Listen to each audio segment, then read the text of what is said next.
You are listening to the Love Unplugged podcast, episode 46. Today is all about clearing out our clutter to make room for amazing things to come into our lives. Did you know that clutter can actually block you from attracting things into your life that you're wanting? Clutter impacts so many and it comes in so many different forms. Some tend to hold on to or collect everything and anything, while others just need a little help getting their home, office, or really any space organized to maximize efficiency. We are diving deep into why we tend to hold on to things, but also the impact it has on our lives, and the steps that we can take to clear out our spaces and maintain them. So grab yourself a cup of organic tea and let's jump on in. You are listening to Love Unplugged, a podcast focused on love in all its forms. I'm your host, Jessica Frigon, hopeful romantic and founder of Project Love. I found that too often love is set aside or taken for granted, and we tend to forget how to care for ourselves and our important relationships in the day-to-day chaos. So let's slow down, tune in, and begin our journey of rediscovering love. From honest heart-to-heart conversations with real couples and knowledgeable guests to deep dive reviews of new products and services that will help you feel beautiful inside and out. If you're looking for relatable advice or wanting to be inspired by real-life love stories, you've come to the right place. Without further ado, let's get to it. Hello, loves. Today I am joined by clutter healer Lily Pettit, who matches expert organization with intuitive, energetic cleansing to evaluate, coordinate, and completely rejuvenate the home. She is trained in a series of respected and time-honored traditions and works one-on-one with clients to identify and uncover emotional attachments to their possessions and embark on a gentle yet effective path toward releasing and removing them from the home, which I think is just amazing, and I think we can all benefit from this. So welcome, Lily. I am so honored to have you as my guest, and I'm so excited to learn all about your story and advice on how we can get organized. But before we start, for those that don't know you yet, I would love for you to share a little bit about who you are. Yes, thank you so much for having me. Well, I am here in Los Angeles. I started my business about 10 years ago. I'm also a new mother of a 16-month-old baby girl, Olivia. And I've been doing the organizing thing pretty much from the time I was about 7 years old, just seeking out junk drawers in different people's houses and organizing them. I've always been a visionary. I've been one of those people where I can walk into a space and I see the possibility versus someone who gets really overwhelmed with, all of the stuff. I definitely see what's possible in a space that feels usually overwhelming to the majority of people. But I've been a business owner for, more than half of my life now in one shape or form, and got into a lot more healing work about 8 years ago with breathwork and Reiki and learning how to do house blessings and house clearings, and just continuing to deepen my practice with my clients and with myself. That's amazing. So I want to start at the beginning. One of the things that I saw on your website that was actually really interesting to me is when you were growing up, you would constantly reorganize your room. I did, yes. I always wanted to move my furniture around. I wanted to change my closet around. I wanted to take all of the knickknacks off of my bookshelf and dust and figure out different ways to, change the aesthetic and change the look. And my mom is actually really into decorating, and, we always had a different wreath on our front door for every season. And she is the, party planner and dinner party extraordinaire. She did all the flower arrangements for my daughter's first birthday and all the food boards. And I give her a lot of credit for influencing me to see the beauty in things, to appreciate gardens and fresh flowers, and really honor and take care of my things. Also, she instilled in me how important it is to take care of our stuff and be very clear inside what we have, we honor and we respect. And when we're done with that thing, we pass it on to someone else who might need it more than we do, or, will enjoy it if we no longer do. So my roots definitely come from my mom. I give her a lot of credit for where I am today, for sure. Wow. I so resonate with that because when I was young, every week, I would take everything out of my room and move it all into the hallway, including like furniture, like the whole 9 yards. And then I would bring one piece back in at a time and reorganize and like completely change the layout and how everything was all the time. It drove my family nuts because, like, for a good day, the whole hallway was completely blocked off with like all of my crap.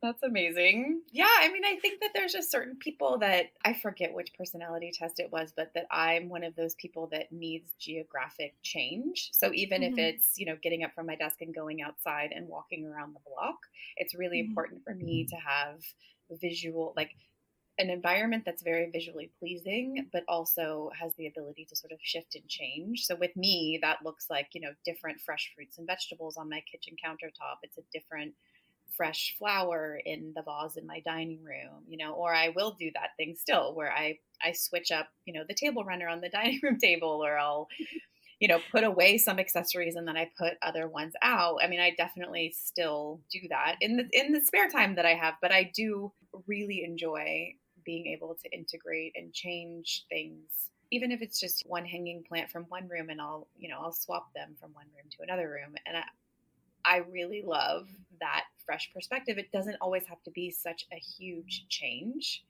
but Mhm. you can do a lot with very little, and noticing those subtle differences that you're able to achieve by doing very, very simple things. Totally agree. So I know you went to school for fashion and you had a different type of job before.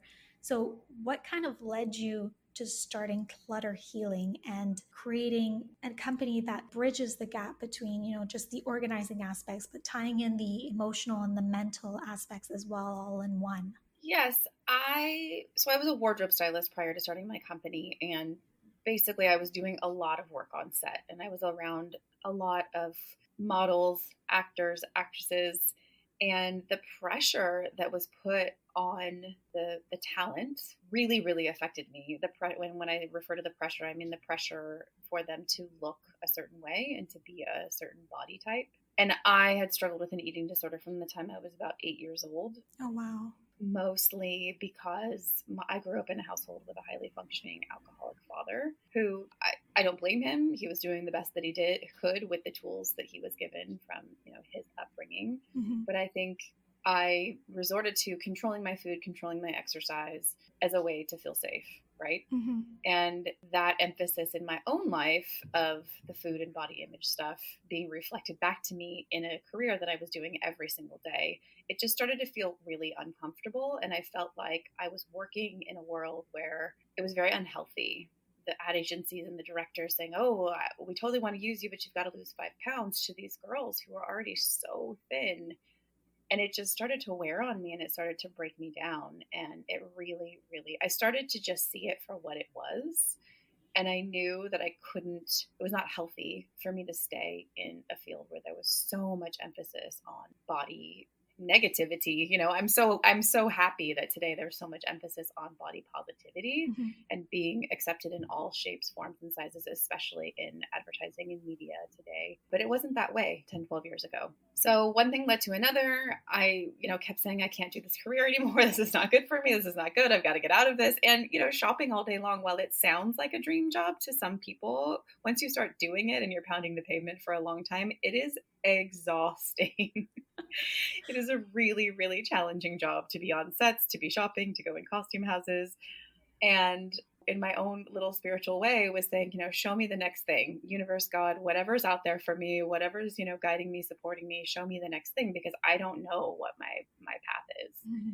And a couple of stylists that I was working for at the time said, "Oh, can you come and organize my closet?" Or, "I have this client that needs their closet organized." And I just started doing that. And the main stylist that I had been assisting for many, many years, I had a bit of a falling out with him. I ended up not working with him any longer. And I mean, literally, one of my best friends said, "Why don't you just organize full time? That's what you love doing. It comes so naturally to you. It's so easy for you." And my first thought is, oh, who's going to pay for my health insurance? I can't afford to, I've got to have, I've got to have this safety net, right? Hmm. Even though I was freelance for so long, I was still with the union. And so I had this health insurance, and somehow, some way, I ended up sending one email to a bunch of stylists and said, hey, Organizing by Lily Pettit is available. If you or any of your friends want something organized, please keep me in mind.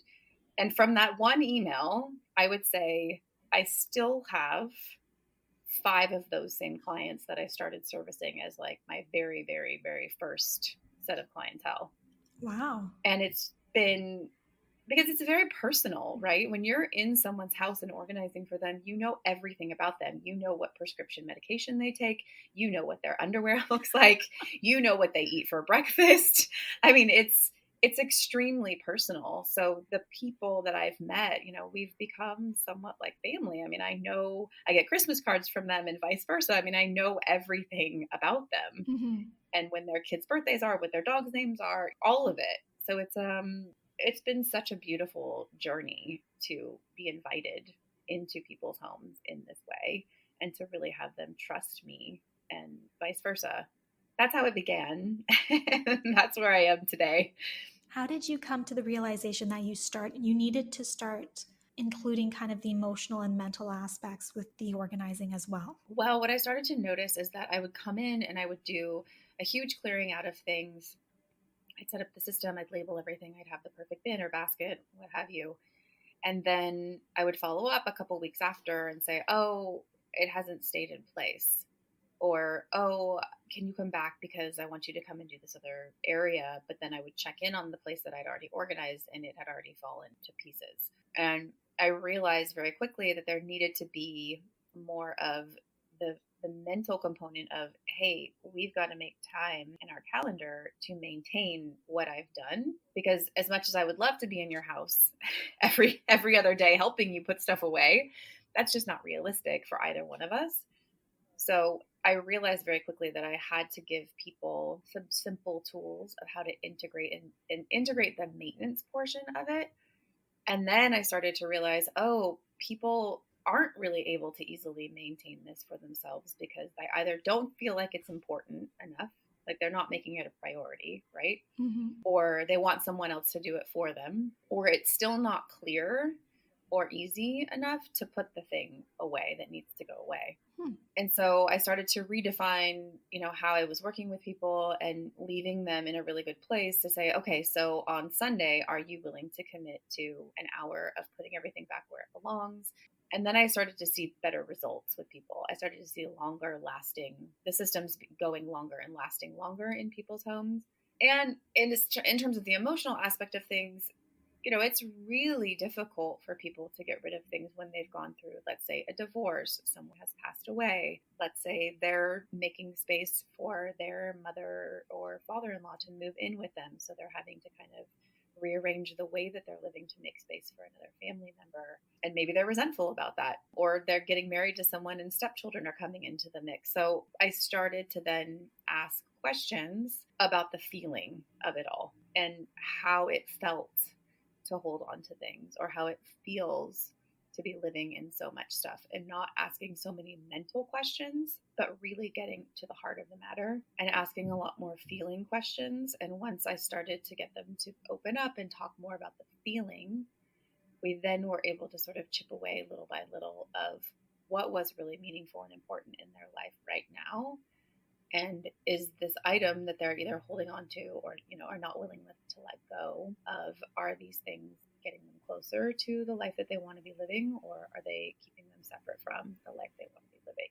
And it's just become a really beautiful, safe place to talk about this stuff, because I don't think that many people talk openly or honestly with, maybe some of the people that they're even the closest with, like their significant other, oh, I'm holding onto this jacket because I don't want to ever forget that we went to Argentina X number of years ago, and it reminds me of the time we danced until the sun rose, or whatever it is. But yet everything's bursting at the seams and there's no space for me to bring in a new pair of shoes. Mm-hmm. So really getting into what is it that is keeping them from being able to let go. And I've sort of broken it down in my own way of my little categories of how it makes you feel. Is there like a scarcity mentality thing going on? Are we afraid we're never going to be able to buy it again if we get rid of it? There's just a lot of different avenues I think people kind of fall into when they're not willing to let go of something. Gotcha. How does really clutter start to happen? Is it something that's tied to emotions or a specific mindset? How does that begin, that whole practice or unfortunate habit? Well, I think for every person it's different, and I think that it can shift and change over the course of a person's lifetime, right? I mean, if they were taught as a child that specific stories about money, for example, money doesn't grow on trees, you have to save all of your money, don't get rid of that because you might need it someday.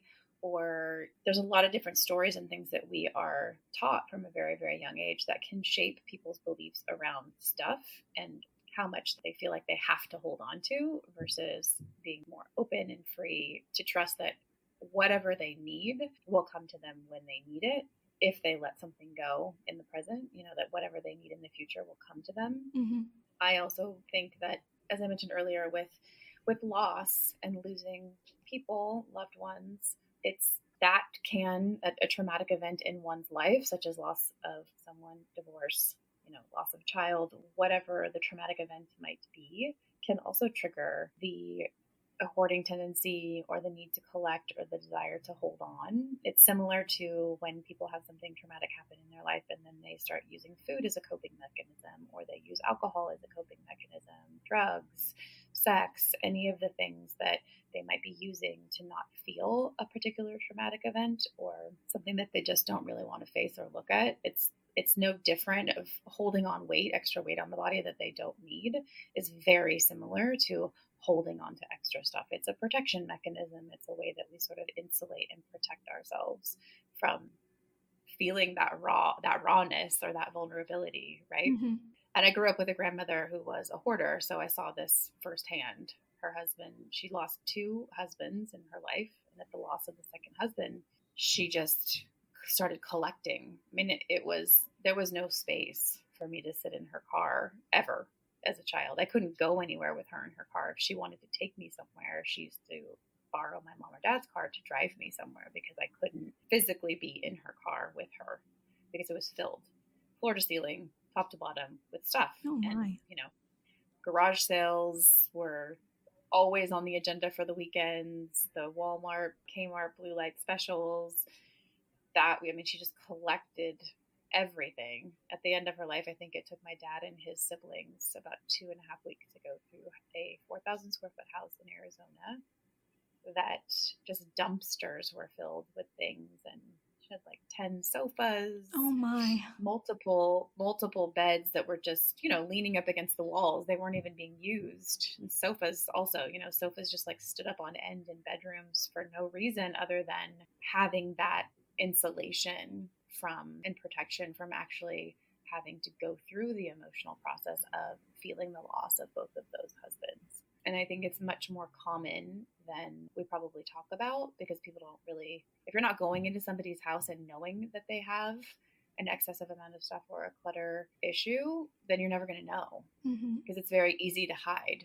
If you always are meeting someone out or you never go to their house or they always have an excuse of why they're not letting someone come over or they have to plan.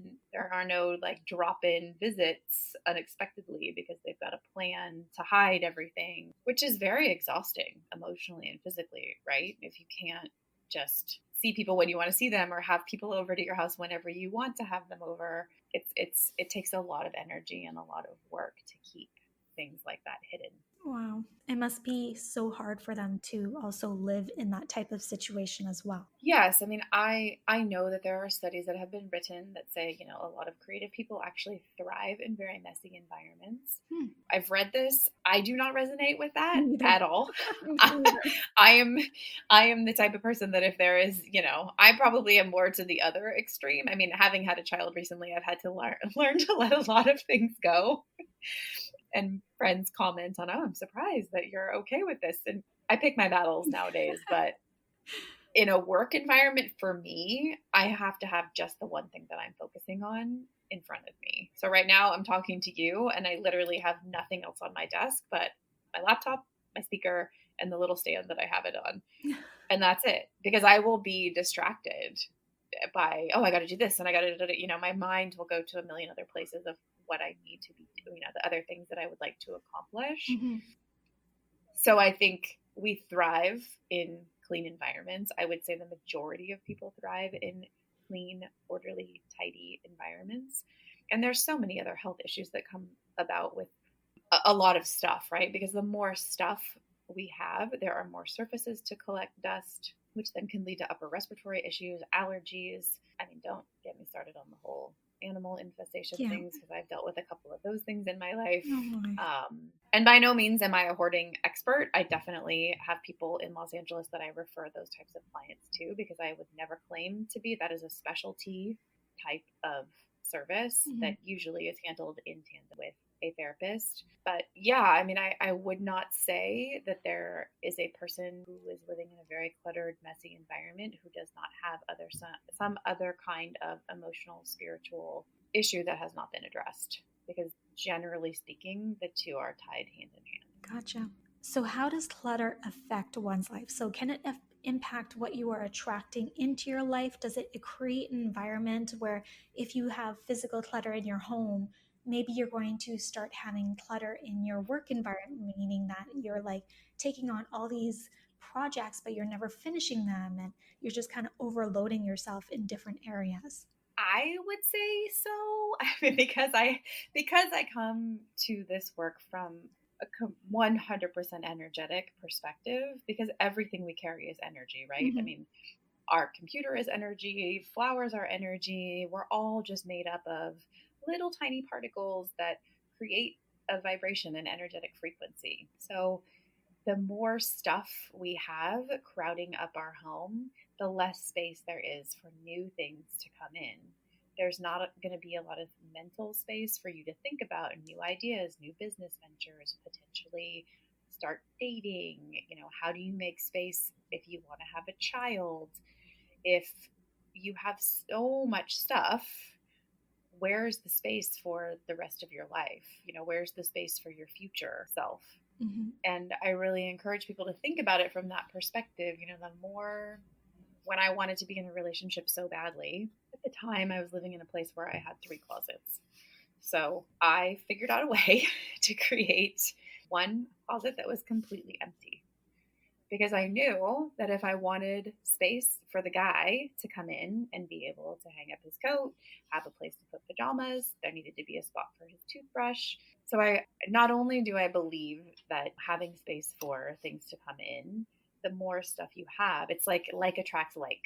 And whether you believe in the secret and all of that woo-woo stuff, the reality is like attracts like. So you get up in the morning from bed, you stub your toe, you're in a bad mood, then you spill coffee on your hand, you burn yourself. You're just going to, usually what happens is you you experience this day that just got off on the wrong foot, and these things just keep happening unless you're able to really catch yourself in the moment and reframe the whole day, right? Like, hey, let's start over again. And I think of it that way with things. Like, the more we start collecting, the more we're going to keep thinking we need more stuff and then collect, and then this thing isn't working. So now we're going to use this thing and it's a vicious cycle. And I do believe that it clogs up the energetic pathways for you to attract what you would like to have in your life. Hmm. Gotcha. And you might not be able to see, you might not be able to clearly see the next steps if you're just so in it with this overwhelm and with the stuff, and like you were saying, not being able to finish tasks or feeling super overwhelmed, or there's a lot of talk about so much anxiety. Everybody has so much anxiety nowadays, and it's because I feel like we have so much information coming into us all the time and we're never off. Yeah, It's like the text, the email, it's just so much information all the time that's so true. that we've got to turn it off. Yeah. We've got to turn it off. We've got to declutter our minds. We've got to take some space to clear out during the day. I remember someone told me, I forget who, but the state of your purse or the state of your wallet or something like that is reflective of the state of your life or something like that. So, do you think that, the state of your home is maybe a reflection of the state of your mindset? I absolutely think that it is. I mean, I think I always say that, our exterior landscape, our home, is a direct reflection of what we have going on upstairs. When we are feeling very cluttered and cloudy and we don't know what to do, I mean, that's when the piles start happening and we don't make quick, thoughtful, clear, decisive decisions about how to process our needing our attention in our house. Because our homes, just like us, just like our human suits that we're in, our home is an organizing is a relationship. It's a relationship like any other relationship that you have in your life. It's something that you have to nurture, you have to care for it, you have to take time for it, you have to invest in it. I mean, can you imagine if you like never had a date night with your significant other, or if you just decided, oh, this week I'm just not going to feed my baby because I'm too busy? I mean, no, you don't do that. No. With human beings, you know that you have to nurture these relationships or they're going to die. Like, you've got to call the girlfriend back, set up time to go have lunch, go on a hike, do what, like, that is how relationships are maintained and are sustained. So if we're not giving attention to our houses the way that we would just like anything else that we love, it's going to suffer. Mm-hmm. And it absolutely is a reflection of how much time and energy you're giving to it.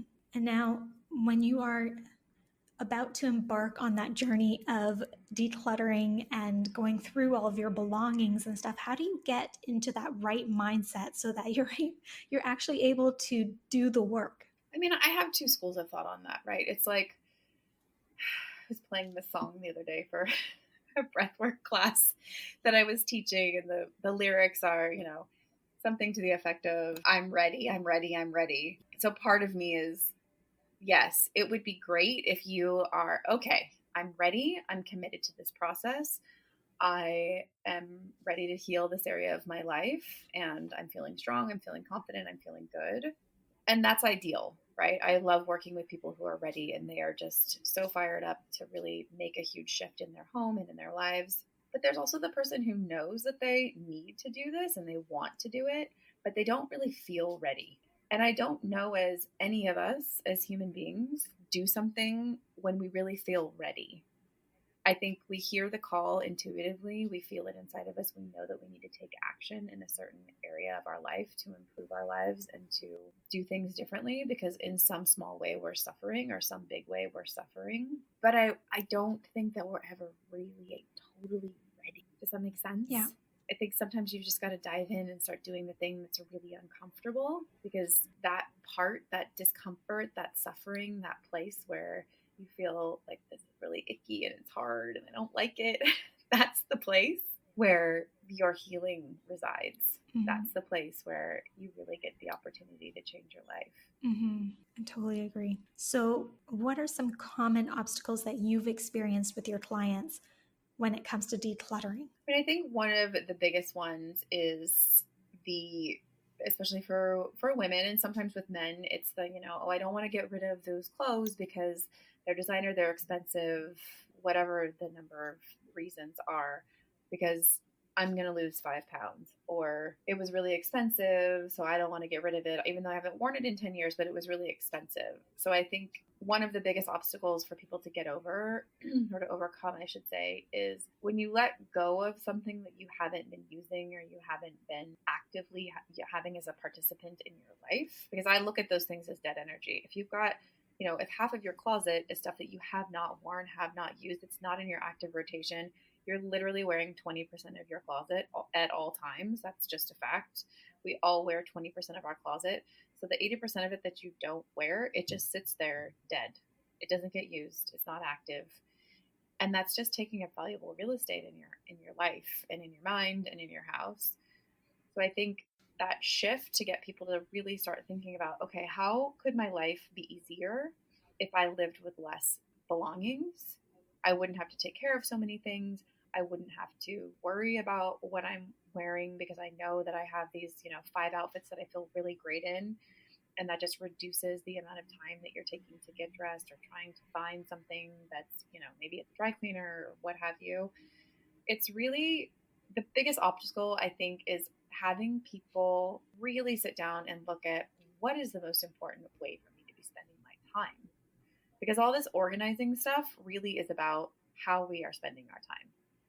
The beautiful pantries you see on Instagram and the labeling and the baskets and all of that stuff, that's all secondary. The main focus for me, and what I constantly trying to teach people, is like, how do you want to spend your time? And from that place of like, how are we going to spend our time? What is my intention for like this particular room? And that this is another thing, is that I think people have a lot of confusion around how a space is functioning. And once we get the clarity of, okay, this is my den, this is my den, this is my TV room, this is my playroom. And then we kind of work backwards. Okay, so what things are happening in here?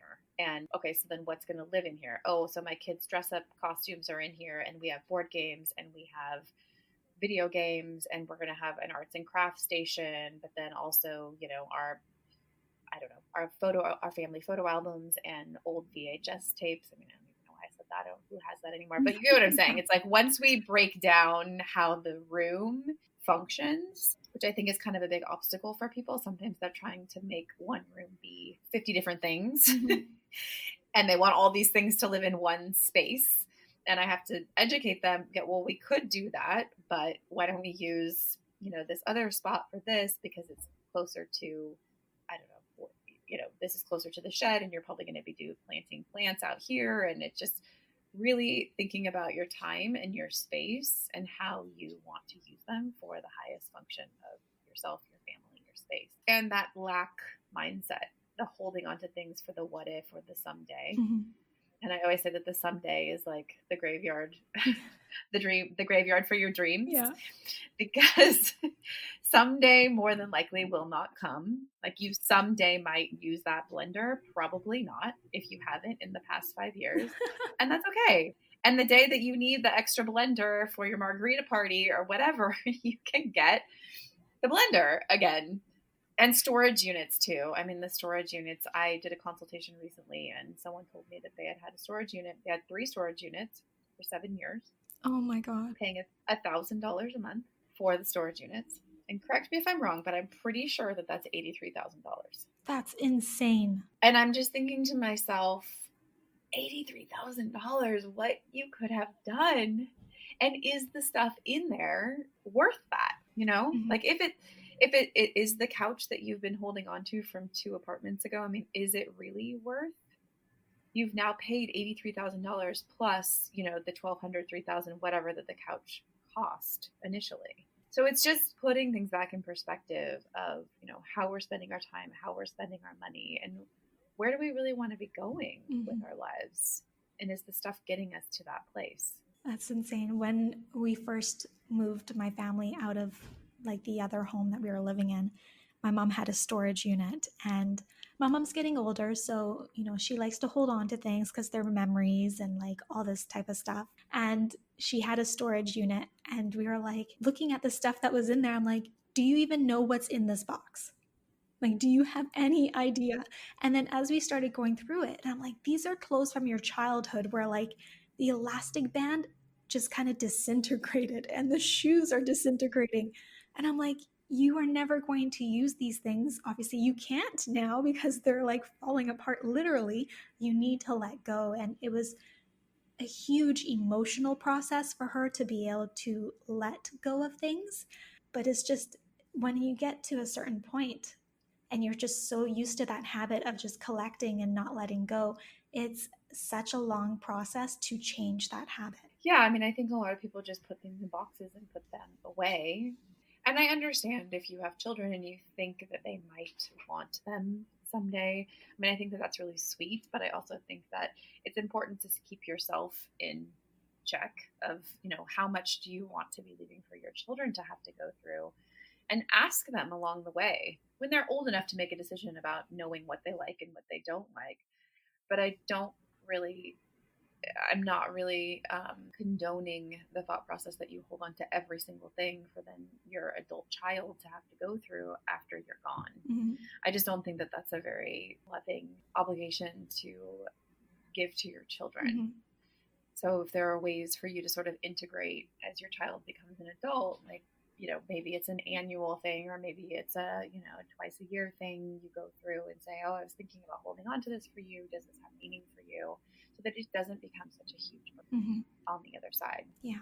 So for those that, have a lot to declutter, how do you help them get over that overwhelm, of the sheer volume? How do you make it easier for them to be able to start that process? What we do, and I work with a team of people, so if it is, a considerable amount of things, we tend to go in first with an understanding of the client's goals, obviously, but then really breaking things down into very simple categories first, because oftentimes if someone has been collecting or has a lot of stuff in their home, it's going to be very disorganized. So creating zones or worlds, as I like to call it, where we collect everything from the entire house and then zone it out into particular categories so the client can see, okay, this entire room, all of this is your scrapbooking stuff, and here are the stickers, here are the ribbons, here are the papers, here are the binders. And once they see everything in its totality, then it's a lot easier to make decisions. If you're just opening up random boxes and saying, hey, go through this, there might be multiple categories in one box, and that can feel really overwhelming to someone. I think it's a lot easier to say, okay, today we're going to go through clothes, or today we're just going to go through your sweaters, or whatever the category might be. I've always found it most productive and most helpful to have someone like myself and my team of professionals come through, sort and categorize it all first so that you can make a really informed decision about how much you have in one particular category. And then I might also make suggested edits prior to the client coming in. So if I see that something is damaged, or like you were talking about, the elastic in pants or swimsuits or something that's just completely gone and it's not wearable or usable, I might make a suggested donation edit, or a suggested edit pile rather, and or a donation pile. So if I've had a conversation with the client and they say it's absolutely fine to get rid of everything from my son's closet that is, a size 7 or smaller, then we can, kind of go ahead and do a pre-edit ahead of time without the client, just to make it less overwhelming, and because they know that we're professionals and they trust that we're going to make smart decisions. Mm-hmm. So for someone that is embarking on that journey, and maybe they don't have the money to afford somebody to come in and help them with the decluttering, what are the steps that they should take, to make it manageable for them, to make it an easier process on all levels for them as well, so that they're able to actually go through it all and live a decluttered life at home? This is always a tough question to answer because if you are overwhelmed, you might need a partner in crime. Mm-hmm. I mean, my best friend called me recently, and she is having a hard time. She's getting rid of her storage unit. Her husband brought everything to the house, and it's now sitting in her garage. And this is not a skill set that she has that comes easily to her. I look at it and I'm like, oh yeah, we can bust that out in 2 days, no problem. It doesn't, like, other people's stuff does not overwhelm me. Stuff does not overwhelm me at all. Other things completely stress me out and give me tons of anxiety, but clutter is very easy for me. Not everybody has that same, gene or mindset or whatever. Mm-hmm. So if you are the type of person that can't afford to hire a professional, I would recommend, maybe calling on a family member or a friend who really loves organizing, or who really is willing to support you in keeping you accountable. Because if it's something that you really want to do, you're going to make time for it. You're going to make it a priority. And I guess, as I always do with all of my clients, like, really set an intention for what is the purpose of you wanting to organize your place, or live with less, or go through a box of things that might feel really overwhelming or emotional or challenging. Because once you set an intention and I want to be able to invite people over and have dinner parties, or I want to have game night at my house, or my intention for doing this organizing project is to find my partner, my sacred partner is to have a baby. So once you have that guiding principle to really keep you grounded, even when it feels really, really hard to continue doing the process, if you can keep that intention front and center, maybe put it on a million post-it notes throughout your house so you're reminded of why you're doing it. But that's number one, right? So get really clear on why you want to do this at this time in your life. And then number two, if it feels like something you can do on your own, great, amazing. And maybe just set aside a certain time in your calendar, in your month, in your day, in your week, to go through it little by little. I love Marie Kondo. I'm not a certified Marie Kondo expert, but I do love her idea that, you have to see everything in one category, just like I mentioned, in order to be able to get rid of it, or to, make informed decisions about what to keep and what to let go of. So I do recommend the process of, if you're going to start editing your clothes, pull all your clothes out from all the areas of your house and see them all together. So okay, I have 10 white t-shirts and these two have holes in them. This one has a stain. Maybe this one can be made into a rag. This one I can donate. I don't love it anymore. There's so many ways nowadays to recycle clothes, upcycle clothes. I feel like we're living in an age now where the options to do cool, beneficial, ecologically friendly, fun, helpful things with your belongings that you no longer need are there's so many options nowadays. Mm-hmm. So if you're willing to do the work to make sure that it's going to the right place that makes you feel good, that also can be a guiding force or a motivator to know that someone get your things that actually needs them. And just having that intention is almost like it's like your lighthouse, it's like your foundation, it's like the thing that you go back to. Like I said, when it starts to feel uncomfortable or hard, just really getting yourself back into the place of, okay, I'm doing this because I desire X, Y, and Z. I'm doing this because I desire, whatever the reason, motivation had for the project initially. And enlist someone to help you if you don't feel like it's you on your own. It's so okay to ask for help, and it's so okay to not be perfect at everything or want to do everything. It's also okay to not want to organize. I just want to say that because it's not everyone's thing. No. And if you're not into that, that's totally fine. I mean, just know that about yourself. And maybe if you have the resources, let someone else do it for you, or do trade with your friend. If there's somebody that's, I love organizing, I would love to come and clean out your kids' closets and organize them all and, help you donate all of the things that are no longer age appropriate to the right resource, and then maybe you love to cook and you make them meals for a week or whatever the exchange is. I feel like there's so many ways that we can help each other if we just are willing to ask. Mm-hmm. I love that. So with your practice, you incorporate shamanic. I'm not sure how. Shamanic. Okay. Shamanic. House blessing and breathwork meditation. I'm not even going to try to say that name because I swear I'm going to mess it up. Pranayama. Pranayama yoga. Okay, there you go. Yes. Can you explain what these are and then how they help the decluttering process? Sure. I mean, so as we mentioned before, as within, so without. So the things that we are seeing in our homes are a direct manifestation of what's going on inside of our mind, body, our soul. So I've always used organization as a way to make me feel safe. It makes me feel like I'm in control of my environment. I am definitely type A. I love control. I like to have a place for everything and everything in its place. And that has served me well in my life. I took something that was a bit of an obsession in my life and I turned it into a business to help others find the clarity and the calm in their homes, right? Mm-hmm. But I also know that there are two sides to every coin with that sort of, you can't be on all the time and fixing everything and controlling everything all the time. And having something like breathwork meditation practice, for me personally, it changed my entire life. I wasn't the type of person who could sit down and meditate silently and just sit there without thinking about, my to-do list. And I've got to remember to put this in Olivia's bedroom, or I've got to, the running dialogue in your head of, I need to call this person back and I've got to remember to get this at the grocery store. And it was really hard for me to meditate and sit in silence. So when I found breath work, it was this beautiful, active breathing meditation that I could do.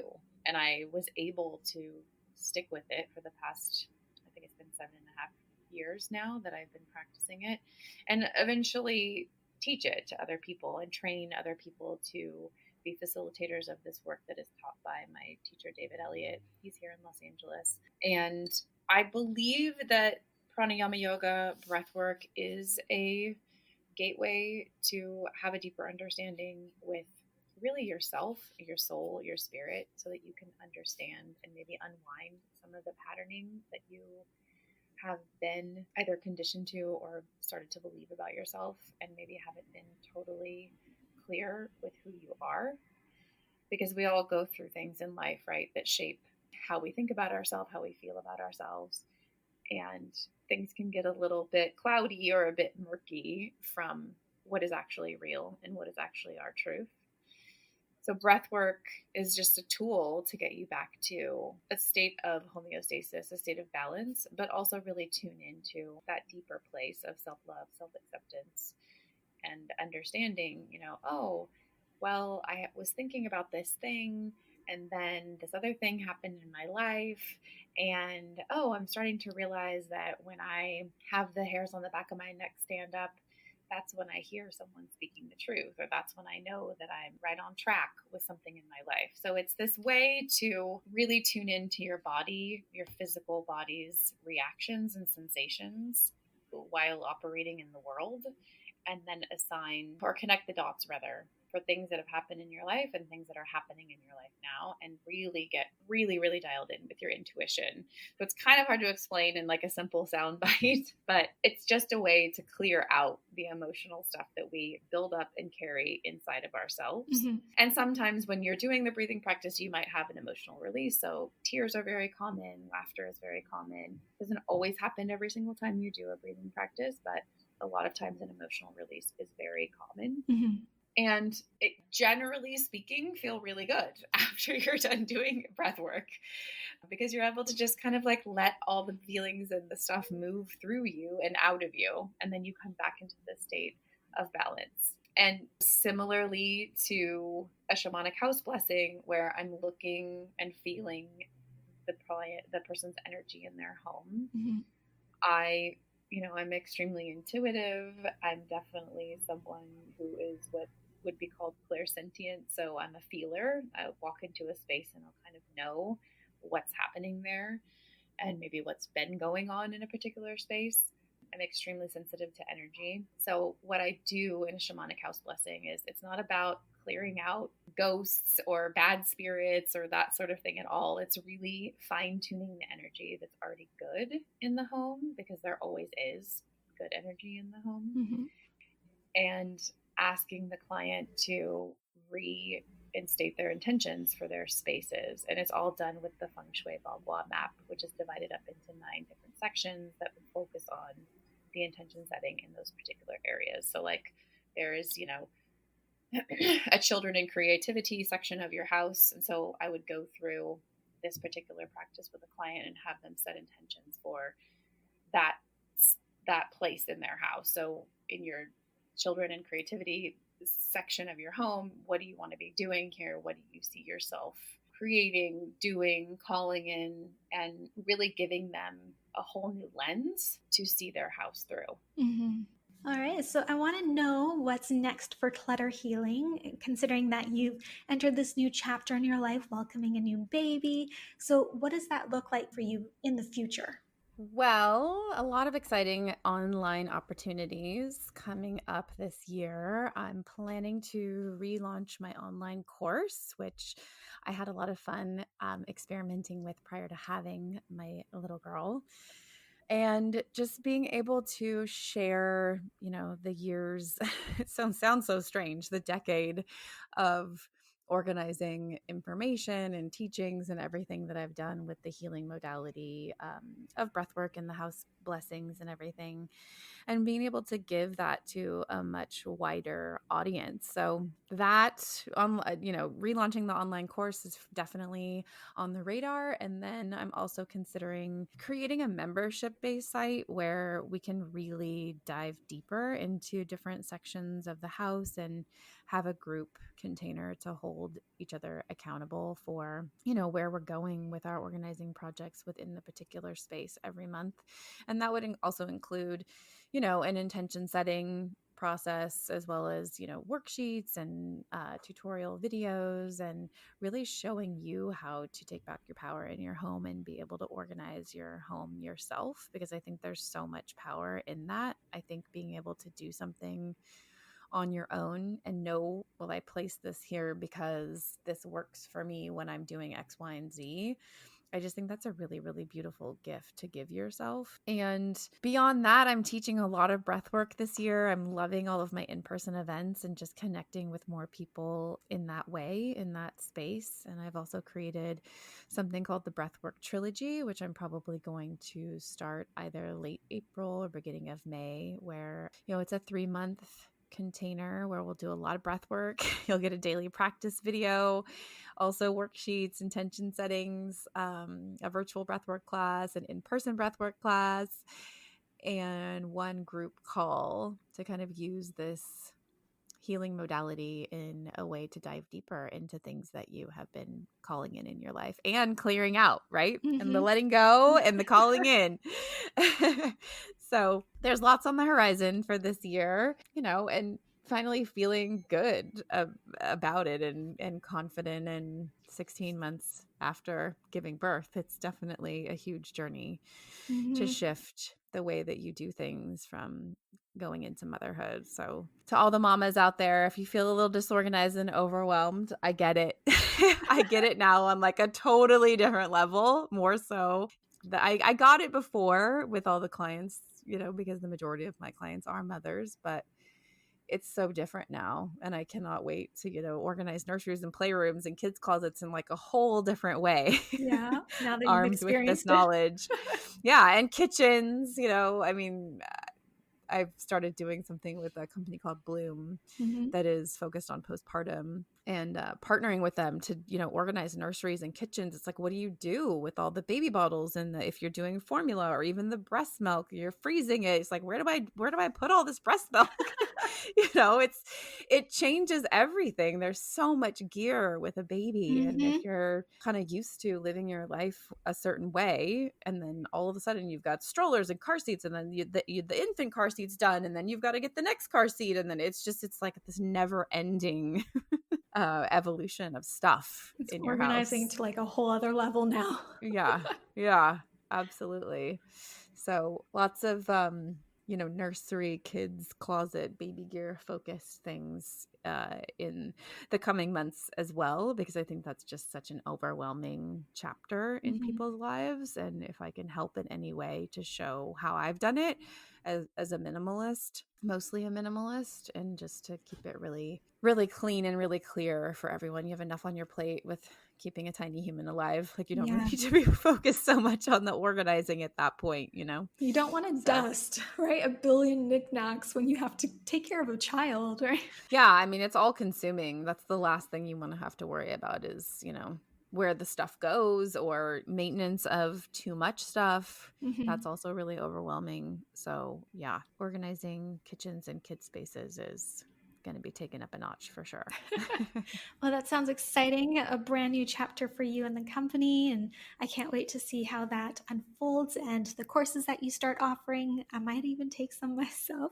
I know yay. I definitely love getting rid of stuff. So if I can learn some different approaches to help family or other people that I know that may struggle with that, I'm definitely going to take it. Awesome. I would love to have you. Yeah. So before we end, I want to ask you some rapid fire questions from the community. Sure. So the very first one is, what did you eat for breakfast this morning? Avocado toast with 1 egg over easy. That sounds really good. Very good. What is the hardest thing that you've had to let go of personally? Probably a physical. I mean, are we talking about physical items here? I guess we're talking about physical items. Probably golf clubs that my father had given to me. Okay. I had a lot of memories associated with, doing lessons with him and everything, but I just wasn't making time to play golf. I kept moving these clubs from apartment to apartment, and I got into an apartment that just was no place to put them. And it was just time, but it was hard, Yeah, I can understand that. Mm-hmm. What is your favorite thing or space in a home to organize? Probably kitchens and pantries, because food is medicine to me. I love food. I love organizing food. I love, showing people how you can make food part of your decor and have it be pretty and thoughtful, and not, ways to not waste food and waste money by being really connected to your food. So, pantries and kitchens for sure are my fave. Awesome. And the last one, what is your favorite book, podcast, or show on organizing advice? Oh, that's hard.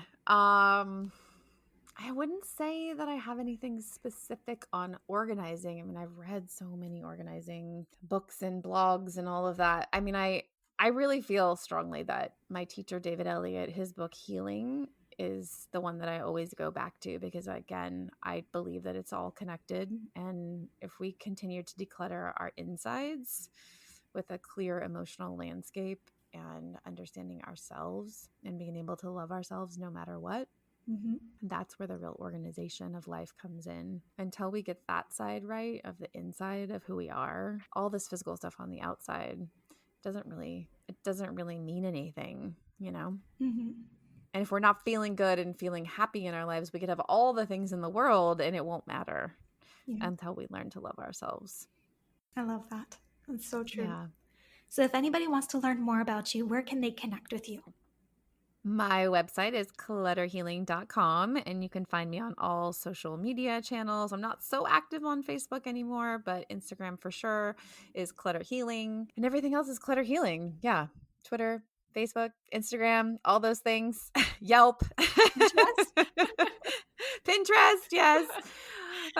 Google, all the places.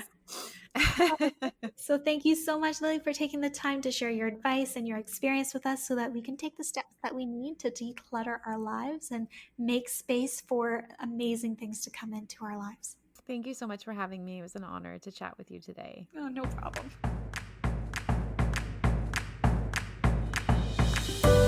I'm Jessica, and thanks for tuning in today to Love Unplugged, the podcast. If there are any questions or topics you'd love answered on the show, head on over to www.projectloveco.com and share your request with me. If you haven't yet, go to iTunes and subscribe, rate, and review this podcast and share it with a loved one. Your feedback means the world to me, and the community we've created is what fuels our discussions here. After all, this is all for you. Join me next time for another unplugged conversation.